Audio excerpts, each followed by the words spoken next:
ఇప్పుడే జీ5 app download చేయండి. చూడండి మీ ఫేవరెట్ టీవీ షోస్ ఎప్పుడైనా ఎక్కడైనా.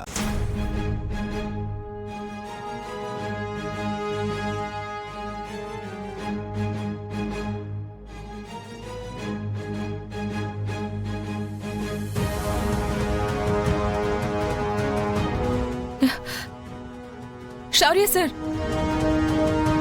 మీరేమో కరెక్ట్ గా రామలక్ష్మి పెళ్లి ముహూర్తానికి మన పెళ్లి అంటున్నారు.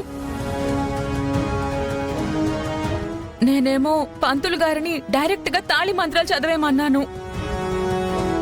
ఇలా వెయిట్ చేస్తూ గోర్లు గిల్లుకోవడం కంటే పీటల మీద కూర్చొని పంతులు గారు చెప్పినట్టు చేసుండడం బెటర్ కదా. ఓం వక్రతుండ మహాకాయ కోటిసూర్య సమప్రభ నిర్విఘ్నం కురు మే దేవ సర్వకార్యేషు సర్వదా.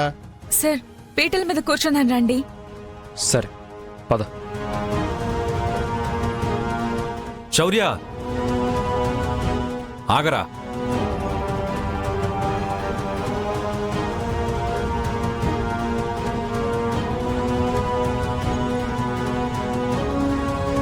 మీరు నా పెళ్లికి రాలేనని చెప్పారు కదా, ఎలా వచ్చారు, ఎందుకు వచ్చారు?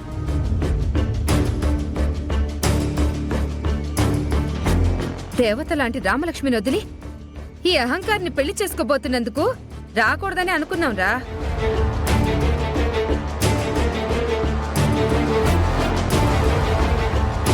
కానీ కళ్ళ ముందు నా కన్న కొడుకు చేతులారా తన జీవితాన్ని నాశనం చేసుకుంటుంటే రాకుండా ఉండలేకపోయాం.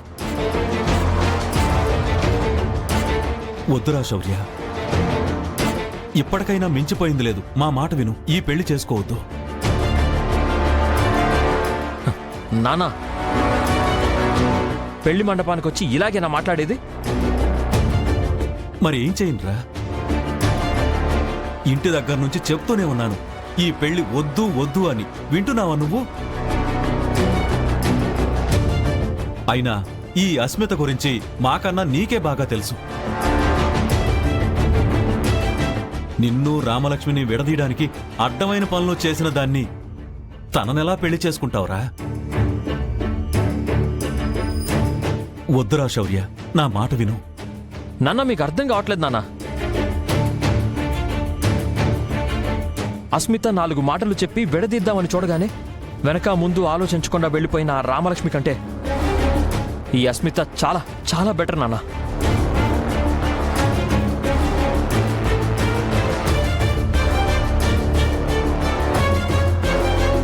రామలక్ష్మి నన్ను అనుమానిస్తూ అసహించుకోవడం నాకు నచ్చట్లేదు. నన్ను అభిమానిస్తూ ప్రేమించే ఈ అస్మితే నాకు కావాలి. అండ్ నాకు ఈ అస్మితతో మంచి ఫ్యూచర్ కనిపిస్తుంది అన్న. అయినా ఆ రామలక్ష్మి చేసుకుంటే నాకేమొస్తుంది? చల్లని పావుల బిల్ల కూడా రాదు. అదే అస్మితని పెళ్లి చేసుకుంటే అంకుల్ ఇన్ఫ్లుయెన్స్తో నాకు రెస్పెక్ట్ వస్తుంది నాన్న.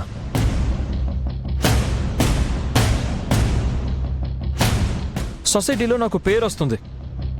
అంకుల్ కోట్ల ఆస్తికి నేనే వారసుడిని అవుతాను.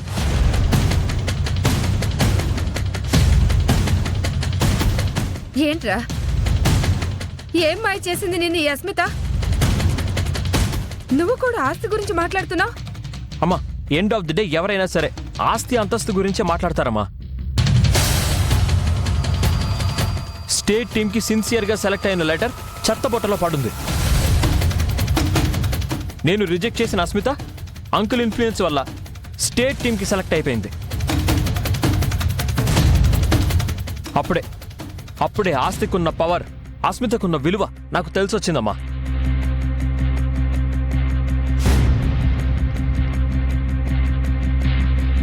అయితే అస్మితతో పాటు కోట్ల ఆస్తి వస్తుందనే కదా రామలక్ష్మిని కాదనుకుంటున్నావు?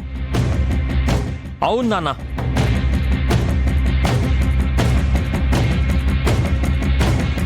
సరే, అస్మితను పెళ్లి చేసుకున్నాక వాళ్ళ నాన్న నీకు ఆస్తినివ్వనంటే అప్పుడేం చేస్తావు? నాన్న, ఏం మాట్లాడుతున్నారు? అంకుల్ ఎందుకు అలా చేస్తారు? ఆయన సంపాదించిందంతా అస్మిత కోసమే కదా. అస్మిత నాకు ఇచ్చినప్పుడు ఆస్తి కూడా నాకు ఎందుకు ఇవ్వరు? అంకుల్ మీరేమంటారో చెప్పండి. చెప్పండి అంకుల్, చెప్పండి మా నాన్నకి.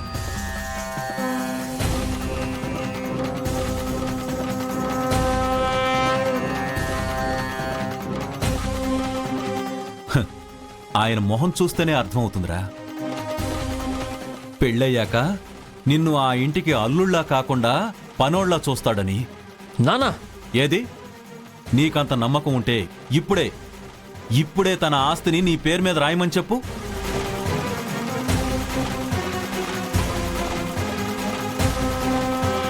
అప్పుడు నేను నమ్ముతాను నువ్వే కరెక్ట్ అని.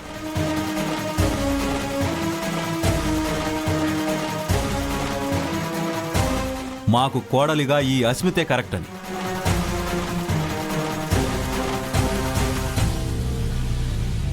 ఉండండి నాన్న, ఇప్పుడే రాయిస్తాను. కాసేపు ఇదంతా పక్కన పెట్టి ఆడిటర్ని పిలిపించి వీళ్ళెదురుగానే మీ ఆస్తంతా నా పేరు మీద రాయండి.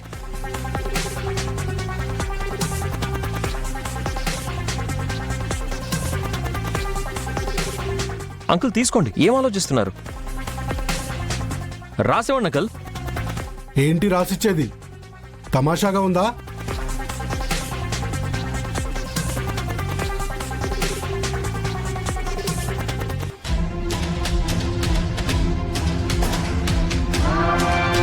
అస్మిత, అస్మిత ఏంటిది ఇంత? ఇదేనా మీరు నాకు ఇచ్చే విలువ? ఏంటి డాడీ ఇది? నువ్వు ఊరుకో అమ్మా. నీకు అస్మితనివ్వడమే నాకు ఇష్టం లేదు. తన ఇష్టం కాదనలేక తప్పక ఒప్పుకున్నాను. ఇప్పుడొచ్చి నువ్వు అస్మిత కన్నా ముందే ఆస్తి కట్టబెట్టమంటున్నావు. ఎలా కనిపిస్తున్నాను నీకు?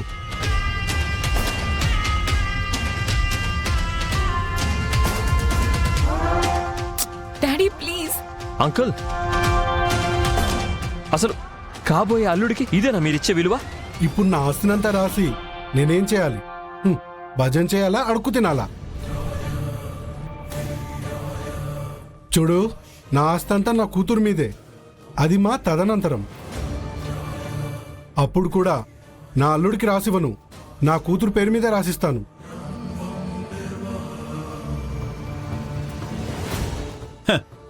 శౌర్య, అర్థమైందా? అదిరా, అది వాళ్ళ అసలు రూపం.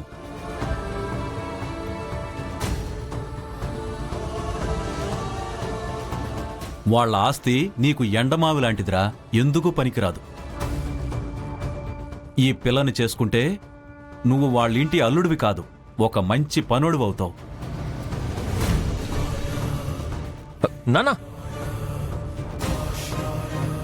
అస్మిత, అస్మిత ఏంటిదంతా? సార్, సార్ నా మాట వినండి. నో అస్మిత.